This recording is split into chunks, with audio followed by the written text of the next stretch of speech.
Okay, we are live. Can you hear me? Because I've got a few audio issues. I wasn't hearing the audio from the intro stream.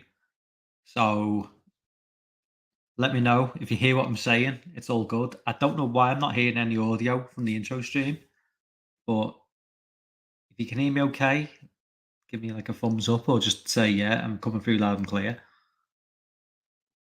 Oh, that's good. That's good. I don't know what's going on with the StreamYard is such a random um StreamYard is so bizarrely I mean, everybody uses StreamYard. It's become like the YouTube of like streaming services. There are other streaming services available which do a pretty good job, but I think everybody's become so entrenched in using StreamYard that they can kind of get away with being a bit shit, and people just use it anyway. The way YouTube has become kind of like the only game, the only the only game in town. Whereas like when it comes to like doing anything, there are obviously the other websites are available, but YouTube is just so big that it's just difficult to compete with them. And so they can get away with being a little bit shit in certain respects. Outside the line, what's up, man? Thank you, man. Yeah. I always notice a new subscriber, and I know you are a new subscriber. Nice to see new faces in the chat. The amount of new faces in the chat, just from the whole horror YouTube of the month, which I'm going to just jump onto in a minute. My God, I've been exposed to so many new channels, and I know a lot of people have been exposed to my channel just from being nominated 3 or 4 months ago by Dan. Um, yeah, I mean, it's a really good thing. I mean, I've said it a few times now, but um, the channels who have nominated me and then have in turn nominated channels, and it's everybody's kind of just grown. Um, I think pretty much at the level I'm at and the level that we're at, where we're kind of we nominate each other for like as a YouTuber of the month.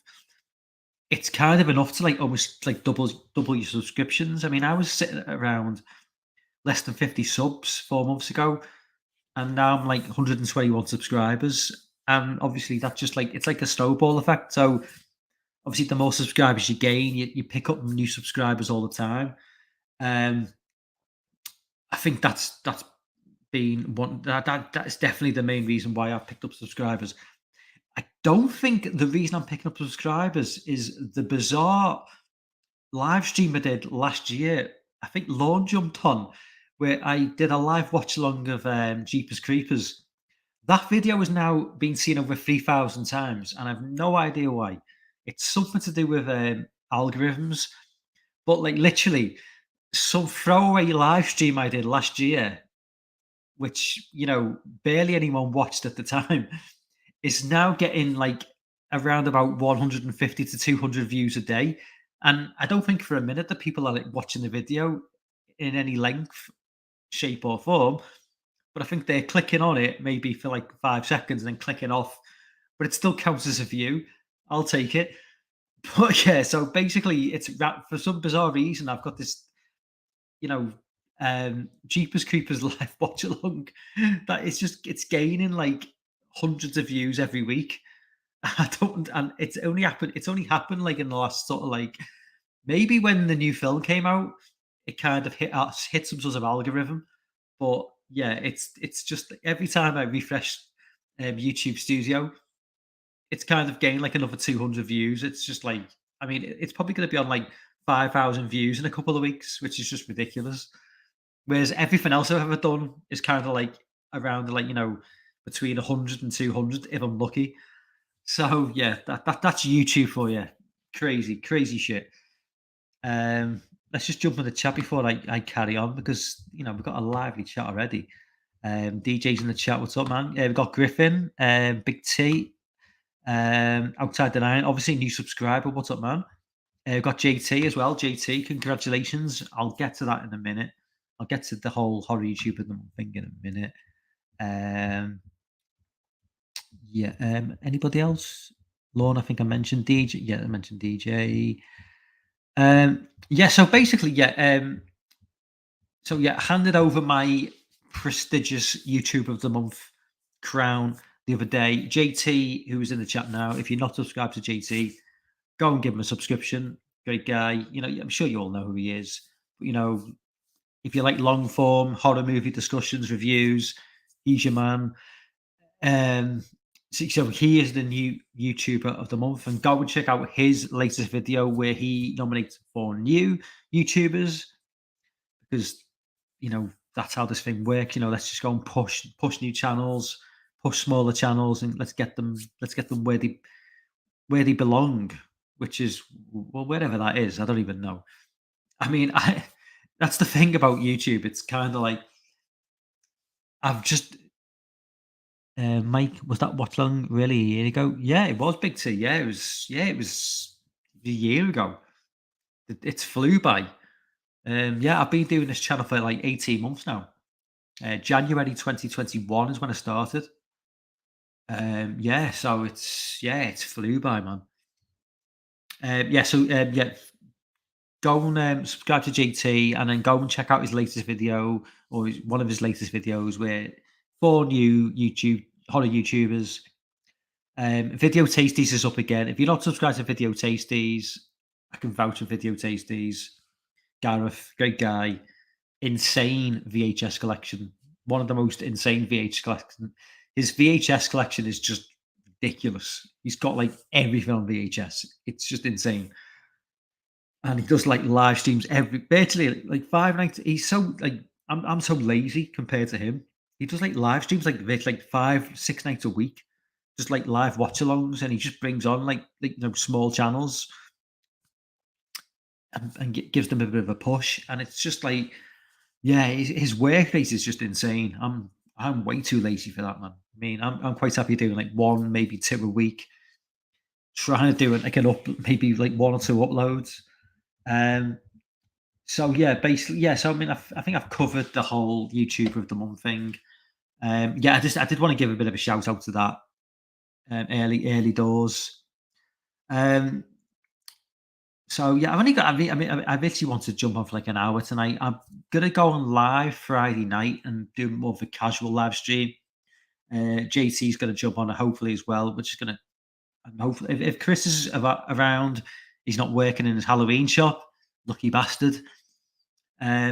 He may jump on as well, and anybody else is free. Anybody, I'll leave a link in the description on Friday night. If anybody wants to jump on, they can do. But this is more of just like more of a trying to keep things reasonably tight because I've got to get up early in the morning. But yeah, just a few things I wanted to cover.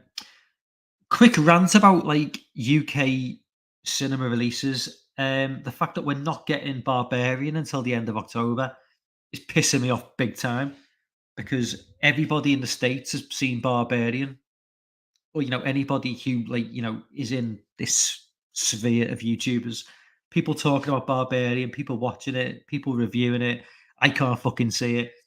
Pearl, everybody's talking about Pearl. It's not even getting a fucking release in the UK in the UK.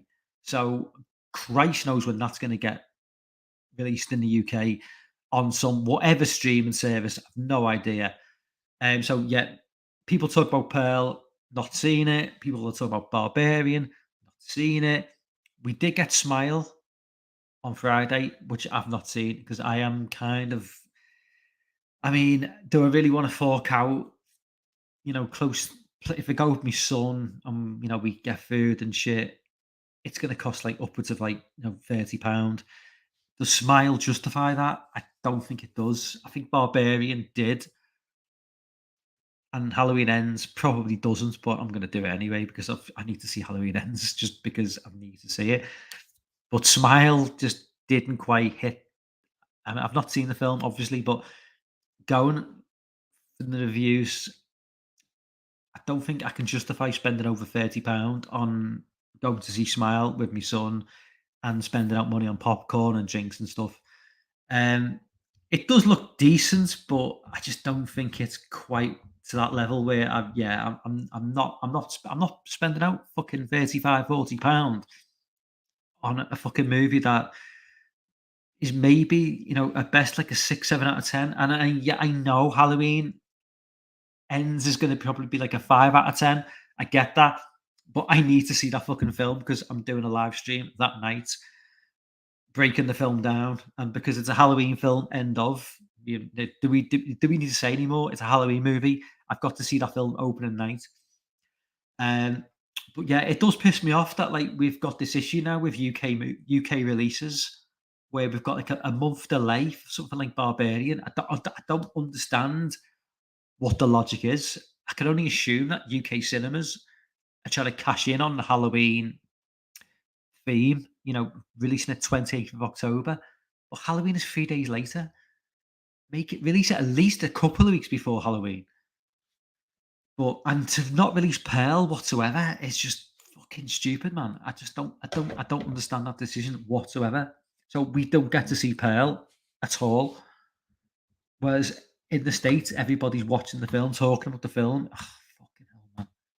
It pisses me off big time. Let's just quickly go back to the chat.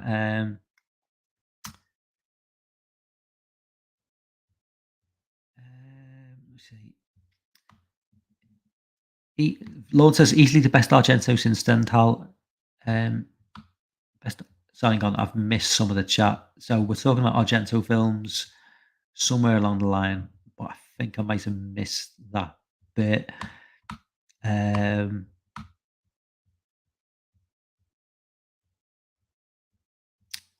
give me a second.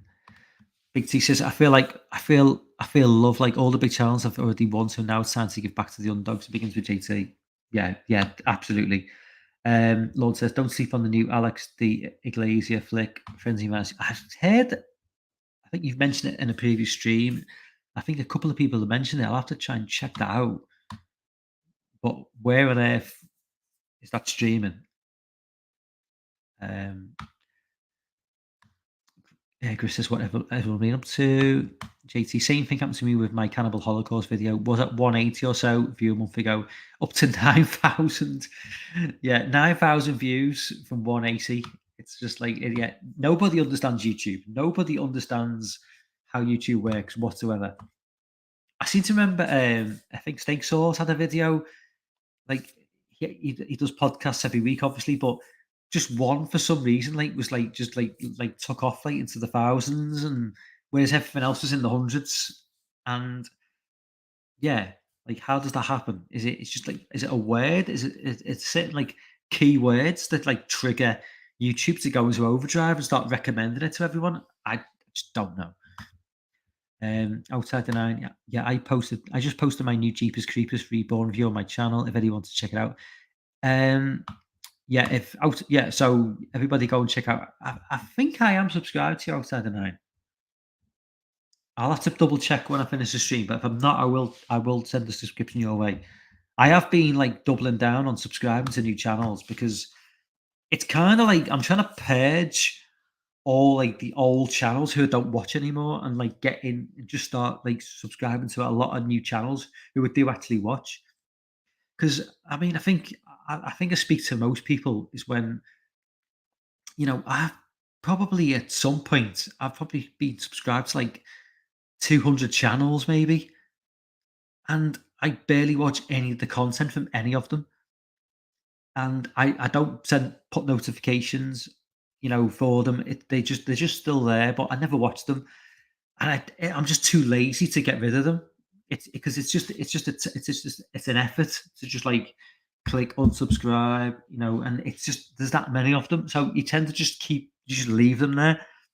The thing that what I do now is I basically tend to just whoever I do watch, I just have notifications for them. So in that way, whenever they do upload, I'm always ready to watch. And the channels who I no longer watch, I've got no notification for them. But there's a lot of channels who I never ever watch, and maybe occasionally they'll upload something worth watching. But it's I mean they're very very good professional channels, but I've just kind of moved on with what I like. And another thing, which is a thing, it's like a lot of them have just become so big and so successful that I kind of feel like I've kind of lost touch with them. Where I kind of feel like I kind of feel like I've lost that sort of like sense of like contact with the channel. Um, Luckily, it's not happened with Piz because Piz is still like obviously he's just like Piz is like Piz is Piz. You know, he's just gained massively in the last few years, but he's still like so in touch with everybody. But there are other channels who have kind of like who I jumped on around like 5,000 6,000 subs who've like kind of moved more towards the 100,000 subscriber end of the scale. And it kind of feels like I can't really relate to them anymore because they have kind of moved on and they are ultra professional, ultra sort of PC, ultra sort of, do everything by the book. And it does kind of feel like they've sold out a little bit. So I've kind of just moved away from them and like sort of more back towards, like more small time YouTubers who kind of like, what they're doing is genuine. But, there are exceptions. Piz is an exception, obviously. I mean, but that is that is the issue when you become a bigger YouTuber. You do maybe, you know, people some people do sell the soul to make it bigger and, it is what it is. I mean, I don't begrudge them that if that's what they want to do, fair play. But just don't be surprised if, some people maybe move away from what you're doing. Um, so I've been rambling on for like 21 minutes and I've still barely touched the surface of what I was going to talk about. This always happens. I get dragged into the chat and then I just go on a rant. Dan's in the chat. What's up, Dan? Yeah, JC says Gareth is great. Yeah, Gareth. JT, your Terrifier discussion was awesome the other day. Yeah, I'll talk about Terrifier as well in a little bit. Great. Sorry, great. Griffin says I finally subscribed to his stream channel, and that is Criterion channel, and I've been checking out their 80s lineup. Finally caught up on House by the Cemetery, and it was fun watching. Yeah, I mean, Criterion is like, I know they do in terms of like when they do a Blu-ray release, it's always like on point. I'm assuming it's the same Criterion I'm thinking of. They do. They are kind of like they go in for like quality rather than quantity. I mean it's always like very very sort of like quite niche what they go for. From what I've seen anyway, it's always top notch what they do, what they release anyway. Yeah, it's certainly not like releasing crap. I mean, but I mean, at this point, we need everything we can get in terms of physical releases.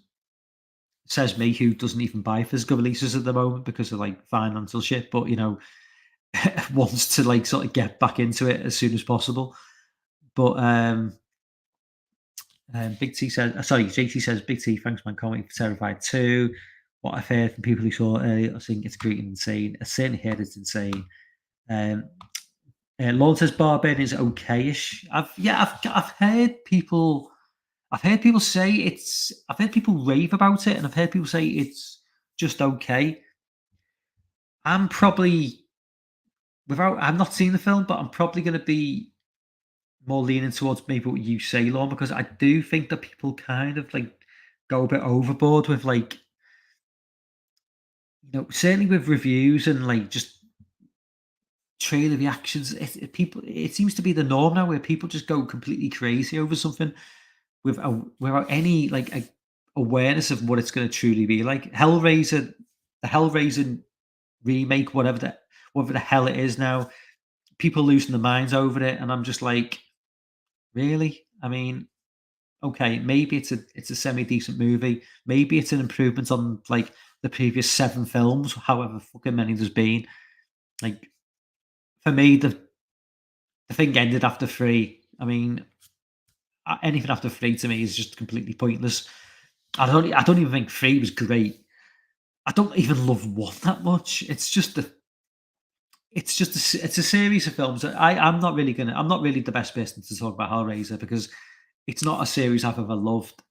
But the people losing their minds over the new trailer because it doesn't look horrible.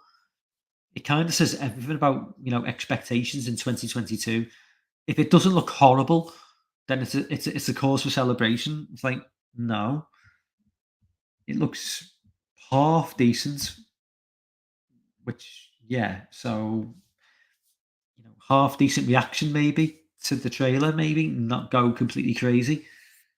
Um, but that's just me. As I say, as not as a non Hellraiser fan, maybe I'm not the best person to ask. Um, okay, so I think I covered the chat. Okay, Jeepers Creepers Reborn. Watched this today. Yeah, it's a pretty dog shit sort of movie. I wasn't expecting anything of the film, but I don't really come on YouTube to do reviews. This is not a review. This is just me picking apart elements of it and why it didn't work. Um, which is pretty obvious to anyone who's seen the film. It's very cheap. It looks awful. The special effects are terrible. It looks like they've thrown in CGI where it didn't need CGI. Um, First case in point, well, let's start from the start. So the opening of the movie, you've got like the first 10 minutes is basically a recreation of the first movie, but with an old couple, and it's clearly meant to be set in maybe the 50s or 60s, judging by the car and the fact that they don't have phones. Um, it's almost like a shot for shot recreation of the first film, but done without any sort of intensity, any sort of build up, any sort of sense of dread. Anybody who remembers the first movie, the opening scene, you've got the brother and sister in the car driving along the highway. It's summer as well. It's very hot. This movie, well, forget the opening scene. I'll get into the following scenes after, but in the original film, hot summer's day, brother and sister driving along the road, having a conversation, you know, perfectly innocent.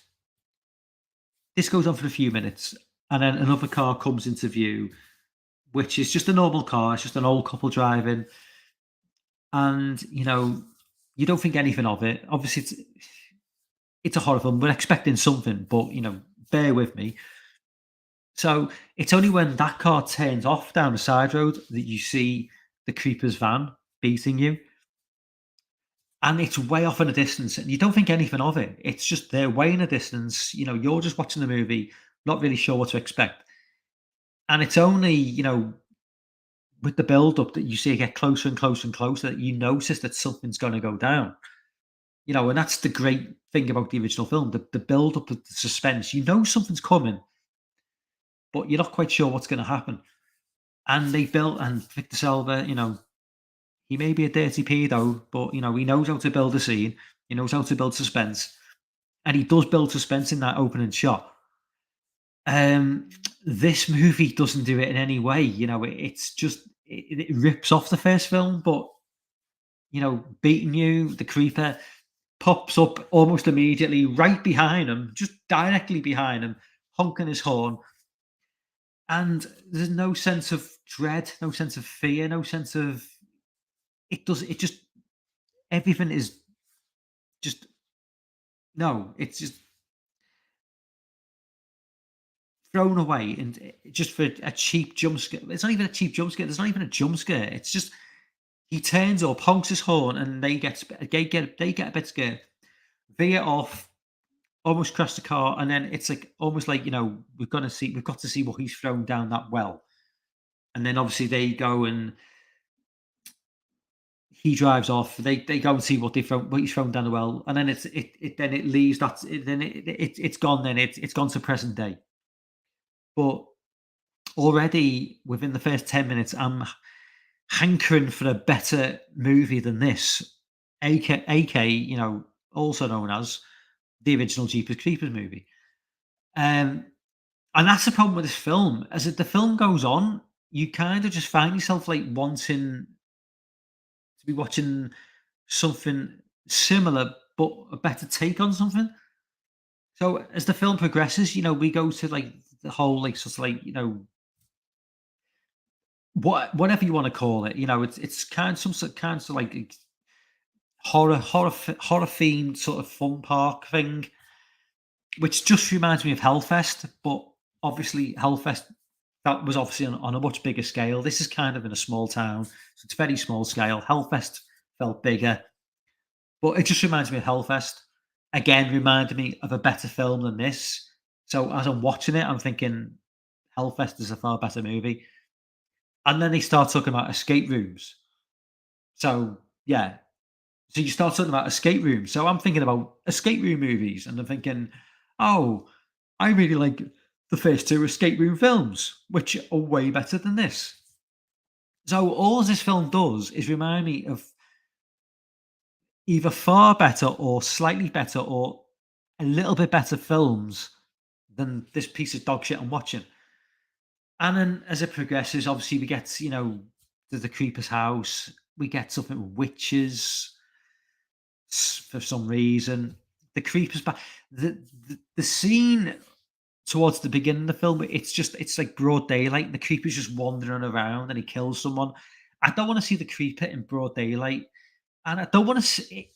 It just felt so, because the original film is set like in the summer and it feels hot, it feels humid, and the opening scenes with the creeper when he makes his first kill. It's like looks like it's autumn or fall for American watchers. So no leaves on the trees, and the creeper's just wandering around with a cloudy sky. It just looks so fucking off. It just looks so bad. It just looks like a fan movie. It looks like a fan made film. And the funny thing is, the opening 10 minutes, even though it wasn't as good as the opening 10 minutes of the first film, with the old couple, you know, facing the creeper, um, it still, even though it wasn't a patch on the original 10 minutes of the first film, it felt reasonably well shot. It felt like it didn't feel like a cheap movie. As soon as that scene ends and it just it moves forward to like present day, it just automatically feels like a really really cheap film, like something like, it's been filmed like on somebody's like iPhone or something. And yeah, the scenes with the first kill in like with cloudy skies and some like shitty little forest with like it just feels, and it's like looks like we're going into winter. It just feels like an off, badly shot scene, and then it just proceeds to get worse and worse and worse. The creeping at this point, I mean, it's not really the fault of this film because the creeper by this point has lost all sense of sort of mystique. He kind of lost the mystique in the first film. I mean, so I can't really complain about that. But I love the opening, like sort of first 45 minutes of the first film, where you're not really sure who he is, what he is. You just see a figure. And the first film, to be fair, it does show a lot more. But again, it's kind of where I can forgive it in the first film because you know he had to do that, and so it's not really the fault of any of the subsequent films. But the latest film is just badly shot. It's bad CGI. It's just badly written. It's badly acted. It's badly directed. Um, what I would say about the first film is as great as great as it is. They do, for me, just explain a little bit too much about the creeper. I would have preferred a little bit more ambiguity, because I think the creeper could have become one like the most iconic killers of 21st century horror. Um, Victor Salva aside, I mean, the second film wasn't great. The third film was an abomination. This one's terrible. But I think you had something in place there with the first film where if you'd maybe kept a little bit more ambiguous, you could have had a kind of like a Michael Myers type character for the 21st century. Um, but it is what it is. I mean, we'll always have the first film. I love the first film. I don't mind the second film. As I say, 3 and 4, no, they're pretty terrible. But we'll always have the first film, so I can't complain. Jamie's in the chat. What's up, Jamie? Um, I will get onto Terrified 2 in a minute. I've not seen the film. A very few privileged people have seen the film. I know Dan's seen it. Um, but I will get onto that because it kind of segues into from what I've been talking about regarding a few things. But um, okay, so I need to go back to the chat because I've totally missed it completely. Um, okay, so okay, so I was up to Lord saying Barbarian is okay-ish. Big T says I saw the Walmart exclusive Pearl cover not going to lie, it's pretty awesome. JC says he's heard mixed reviews. A lot of people do seem to like Pearl, or we're talking about Barbarian. Big T says Barbarian was awesome. Outside the Nine has to go. Sorry, Outside the Nine. I'll hopefully catch you up in the next live stream, man. And if I've not subscribed to your channel, I will make sure I do that after the stream. I'm not entirely sure. I can't remember where I'm subscribing that. Big T says, with Barbarian being a 20th century picture, it's only a matter of time before it ends up on Hulu. You might even get it before it goes to theaters in the UK, Mike. Hopefully, because I really do want to see that film. JC says he's subbed to Visited by Voices. Lauren. Dan says, hey, Lauren, Grave Outside the Nine. Big T, X was supposed to get a Steelers book that never came up to my knowledge. Lauren says, I appreciate that, Big GT. Sorry for the delay on new program. I'm balls deep in a new book setting stage, book trailer, and 9. Yeah, Lauren, I'm still waiting for another Jewel. It's been months, man. Come on, we need to get Jewel back on the back as a thing. I missed that. I missed them. They were good fun. But I understand you're busy, man. I know you. See, you've got a proper job. It's like I know YouTube is like a side project, and it's as it is for me. But I think sometimes people like expect people on YouTube to like be pumping out content 24/7. But for us little guys, we're just grinding 9 to 5. It's difficult. JT, be careful watching Launch Channel. Your book and film shop will collapse with the amount of titles he showcases and mentions. Yeah, definitely. Lorne is the new book released this year. Oh, Lorne's got a new book coming out. JT said, so random. By far the most views on a video I've done. Closest to Incantation, around 73,000 views. Well, if you're trying to get monetization as well, I think to get monetization, you need 1,000 subs, but you also need like so many like hours of views. So these random videos, which like clock in with in the thousands, they probably like come in handy. I'm a long way off monetization. I'll probably never reach it, but it would be. I don't even know what monetization means. Does that just mean you get adverts at the front of your videos? Because I honestly don't know what it means. I don't know what anything. I mean, doesn't when you get to 500 subs, doesn't that mean something as well? You get something. Something happens to your channel where you can do something. I'm not entirely sure. Dan says, anyone else staying up to watch Hellraiser when it debuts on Hulu? To be honest, like I've mentioned, Dan, Hellraiser's not really my thing. I will watch the new film because it looks slightly more promising than previous shit that has been released in terms of in the Hellraiser name. But I mean, I'm not holding out any hopes. I think it'll just be a very, very average film. JC says, never been a big Hellraiser fan past the first two. Pretty sure my Hell is active. I'll watch for sure. Griff said, Dan, have you ever watched Red Armor by John Steakley? The vampires. Big T says, Dan, October. So that is Hellraiser October 7th, I'm assuming. Yeah, so Jamie said hello.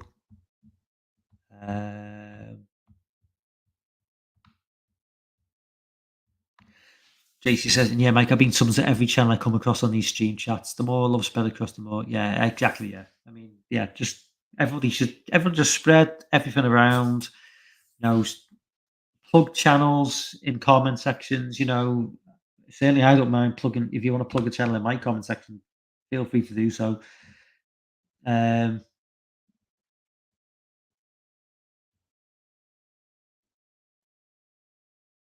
just quickly scrolling through now. Chat's been really, really busy tonight. Much appreciated. I'm just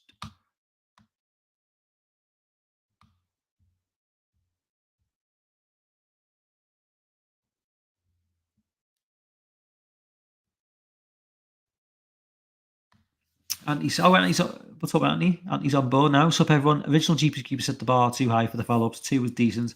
Yeah, I mean, it's been diminished returns ever since the first film, Anthony. I think most people, when it comes to horror franchises, there's usually a bit of a variation on like what people think is the best movie. With Jeepers Creepers, there's 4 movies to choose from. I think basically everybody would say 1, 2, and then it's either going to be 3, 4, or 4, 3. Nobody is putting the third and fourth films into the first 2 movies, and nobody is saying anything than the first film to the best film. That's just, yeah. I mean, Victor Salva, he set the bar high with the first film. Um, the second film, yeah, maybe. I mean, he reined it in for the first film. He kept the number of naked boys down to a minimum. I think in the second film, he just wanted to blow his load and thought, "Fuck it, I'm just going to get a load of topless boys, and just jizz all over them." Um, so yeah, so, yeah. If Victor maybe should like rein it in whenever he's doing a future movie. He should rein it in and keep his sexual desires, you know, within himself, and like just make a decent movie. I'm just rambling now. I don't know what the hell I'm talking about. Um, JC says, yeah, the first GQ was great. 2 was a severe pace. He was terribly on, so was Reborn. Big T says, GQ is one of those franchises that I'm really shocked that they're still trying to give the world. Haven't they melted enough? Shit's been out for a while. Lorne says, I have less than no interest in the GQ. I thought you might say that, Lorne. I didn't think you'd be too interested. I'd be disappointed if you were interested in that film, to be fair. Okay, so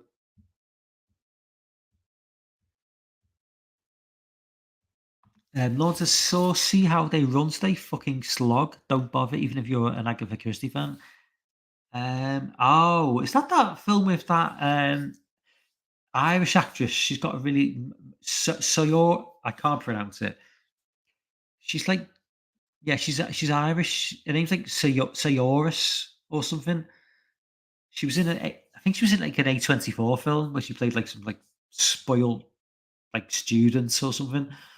Um, yeah, yeah, that didn't really appeal to me either, to be fair. Um, okay, I'm gonna have to. I'll carry on because there's a bit more chat, but I'll catch back with that. So, okay, moving on to Terrifier 2. Okay, so I'm not talking about Terrifier 2 per se because it's not a film I've seen. I've seen Terrifier 1. But in terms of like Terrifier 2, what I was going to mention, I'm just trying to make it. I did make notes about this because um, where did I make notes? Because I did want to say something on Terrifier. Um,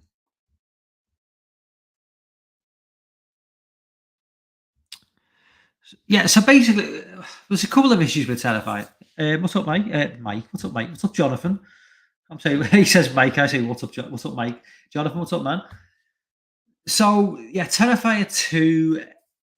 This is more a discussion about Terrifier, the franchise in general. So basically, in terms of this franchise going forward, now I won't get into the length of the new film too much. Now, by all accounts, the new movie is 2 hours 20 minutes long, which does seem like an insanely long amount of time for a horror for a slasher movie of any description. It's a long time for like, just an action movie or a drama. It's a long time for a movie, unheard of back in the 80s. Now, this is where it's a bit of an issue because on the one hand, I admire the filmmakers going with this idea of a 2 hour 20 minute hardcore slasher movie, which just goes completely overboard with the kills. Hardcore. Just no holds barred, no shits given. That shows like an intense amount of respect for like the horror genre. The hardcore horror fans, and it really does. I do respect them for that, and it does. It's some acknowledgements is definitely needed for the guys who made this film. The guy, is it a guy or two guys? I can't remember, but in the same respect, it's kind of the first Terrifiers kind of gained like a real big cult following. Like art has become like a bit of like a sort of he's definitely gained over the last few years like this big following. He's become like almost like an iconic killer. I'm not going to say to the levels of Freddy Krueger or Jason or Michael, but he's probably the closest we've come in the last like 15 years, maybe since Jigsaw, in terms of somebody who's instantly recognizable as you know a somebody who fronts a franchise within the first film. Okay, you've got the film he was in with the short stories. Its name escapes me. Remind me in the chat. Like 2013, 2014. I can't remember the name of the where he appeared first. But within that and the first film, and now with the sequel, you've kind of got this icon. You've got, I wouldn't say icon, but you've got this figure now who's kind of like gaining almost like iconic status for really, off the back of not much publicity in the mainstream. And I always feel that in a way that this could be a shame because these films are so hardcore. I mean, I've not seen the new film, but by all accounts, according to Dan, it's like even more extreme than the first film. It almost feels like with Art the Clown, we've got like a killer, a villain who could move into the mainstream in the way that Michael did, or Freddy did, or Jason, going forward into the next 10 years. But I just wonder whether is it just because it just come in far too extreme, and so it's going to be difficult. Maybe if we do want a new horror icon, somebody like Art the Clown or Art the Clown himself, would we need to bring things back maybe a little bit, dial things back, make things a little bit more PC, a little bit not PG-13, but certainly not like X-rated, and then move forward with art as like as a killer in that respect. Because we do yeah, All Hallows, yeah, sorry Anthony, yeah, All Hallows Eve, that was the name of the film. Because we definitely need somebody to take the horror, you know genre forward, and it's not going to happen with Freddy, that's for sure. Um, Obviously, Halloween's coming to an end briefly. We don't know when that's going to come back again. Friday the 13th, who knows what's going to happen with that? Um, and David Gordon Green, is it David Gordon Green who plays Art? He's kind of like he's kind of nailed that character, and he's a bit like a Freddy Krueger. I think if you put somebody else in the mask with the makeup, it would be noticeable. And the way he plays the role, it's so unique to him as an actor. It's not just him putting a mask on. He really does just embody that role in the way that Robert Englund did with Nightmare on Elm Street. So would it is it almost a shame in a way that it's come in at that level of extremity where an Art the Clown film with a bigger budget, but maybe dialing down the gore a little bit, could have brought this franchise into the 2020s with that sort of push that a Halloween gets, or a Friday the 13th gets, or a Nightmare on Elm Street gets. It's just something that crossed my mind. I think it's something it's interesting to discuss. Um, but I mean, as I say, it's full marks to the directors, because they've doubled down on the gore and extremity So it's for the hardcore horror fans.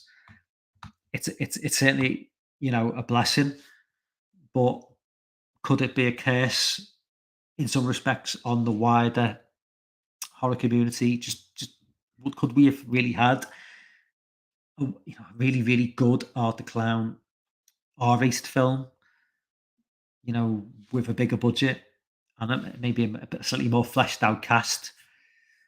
Um, but that's just my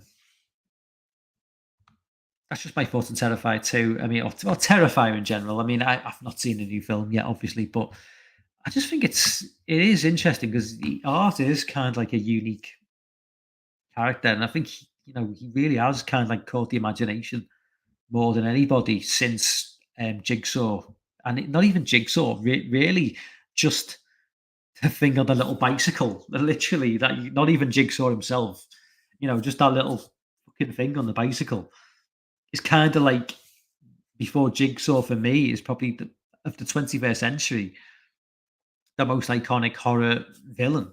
And after that, it's probably the Creeper. In all fairness, I don't think I'm missing anybody. It's like we're 22 years in now to the century, and really, what have we got to show in terms of like iconic horror villains? It's like it's still being dominated by villains from like the 70s and 80s. It's crazy. Um, okay, so back to the chat. Where are we up to? Um,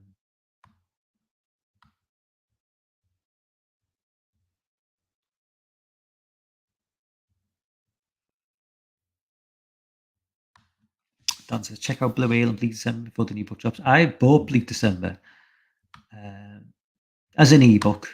I don't know if it is. Does Lawn release books physically? Lawn, I mean, you've in the chat telling me. I did buy Bleak December, but it was an ebook. But obviously, buying physically would be more.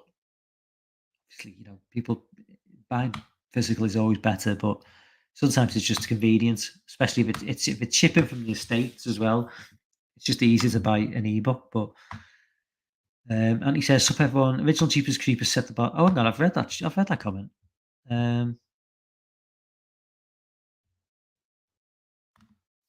Big T says, "Jeepers Creepers is one of those franchise that I'm really shocked that they're still trying to give their all.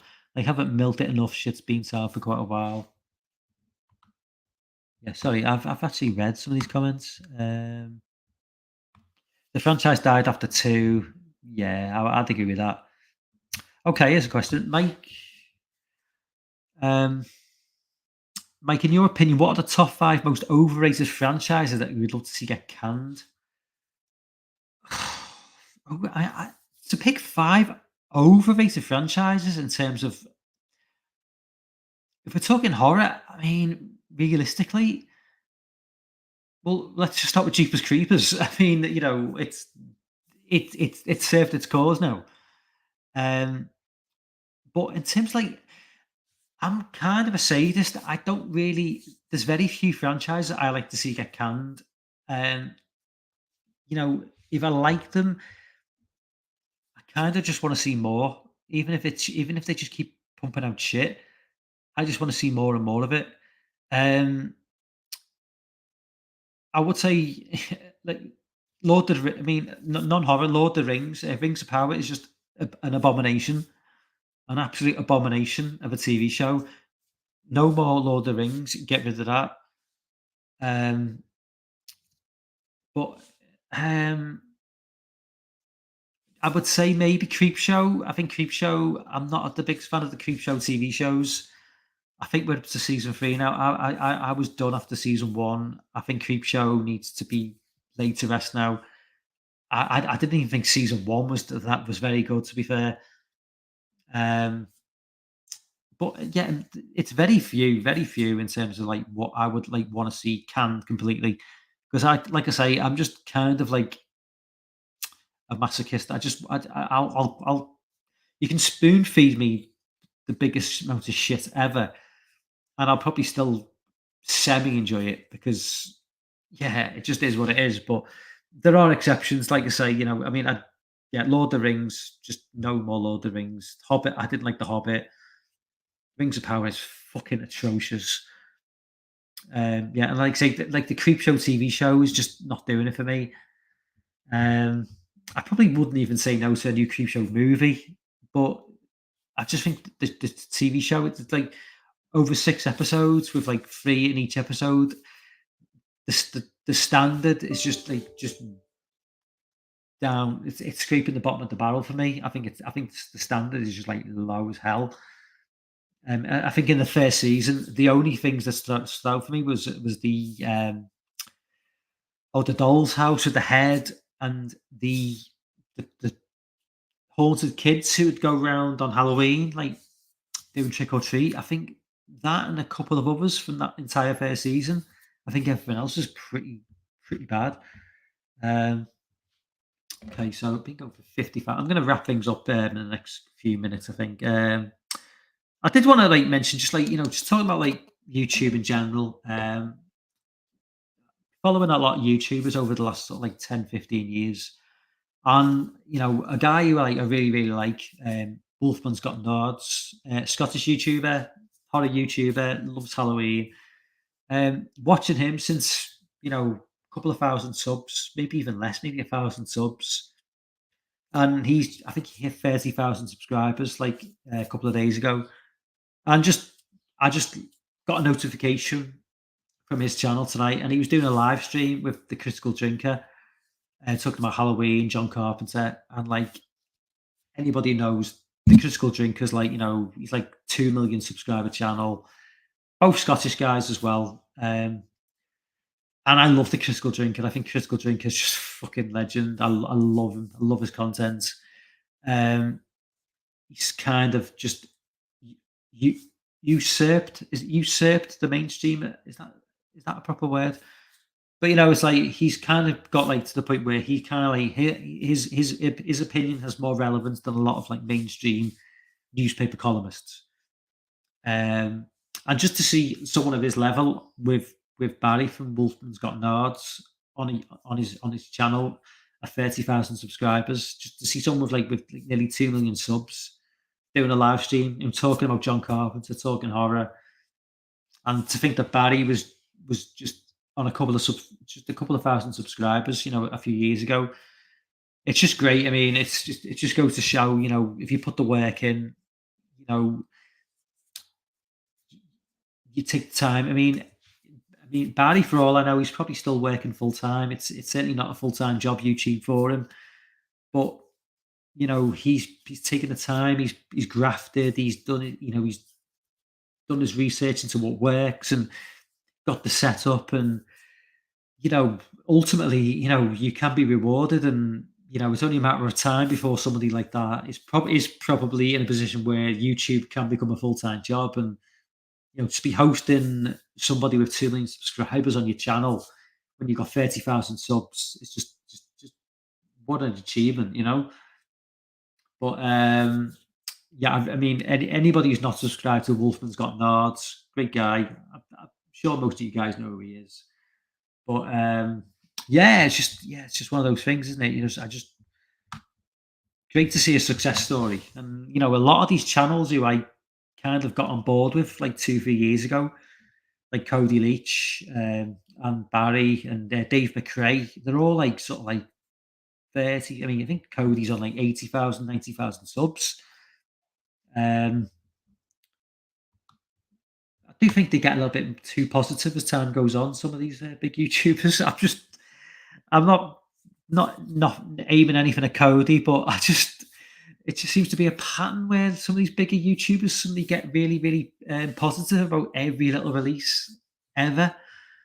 And I don't want to be like cynical, but it just seems to be a bit of a coincidence. I've got 100,000 subscribers. Check out this new movie that was recommended to me. Check out this new movie that I got a free pass to watch. It's amazing. Here's my opinions. And I'm like, hmm, yeah, okay. Yeah. I mean, I used to watch, there was a guy called Daniel Green. He's a booktuber. I think I mentioned this before, but he's big into like fantasy novels. He's big. He's a big. I started watching him. He was like 30,000, 20,000 subs. Huge fan of like Lord of the Rings and the Wheel of Time series, like a lesser known fantasy book series. Huge fan of these series. Um, but got bigger and bigger and bigger. Started getting author interviews, with like people who he was critiquing before he got the interviews. Next thing you know, Amazon Prime are paying for him to go to London for the premiere of a TV show. And then, a few days later, he's reviewing the TV show, and I'm thinking, really? Could we trust your review? You've been paid by the company who made the show to go and watch the preview, and we're going to get an honest opinion from you when you know full well that if you give a good review, you're going to be getting paid again to go and watch season two. I mean, come on, it takes cojones to stand up to these big companies and say, "Fuck you, I'm not doing it." You know what? I'll just keep doing my thing. But it is what it is. Money talks, and yeah, I think that's the thing with YouTube. It's you've got to try and work out who use your nous. Use common sense. Try and I think over time you kind of realize who the legit stand up guys are and people who are just maybe taking a paycheck when it gets to those large subscriber numbers. But yeah, I mean, it is what it is.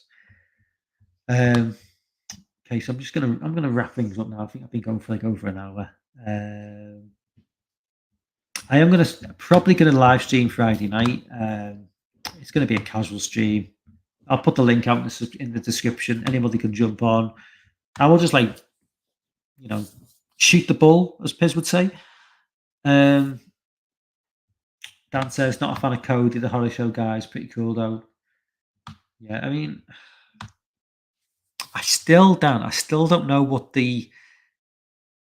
And you said you'd email me this, and you didn't. But what happened between Cody and Lee? Because I still don't know, and I would really like to know what happened between Cody and Lee.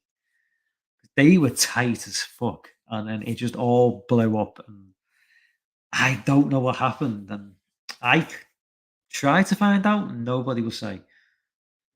But I know but I kind of veering towards Lee being the bad guy in the whole thing because I always felt that Cody was a more straight up guy than Lee. But I don't know.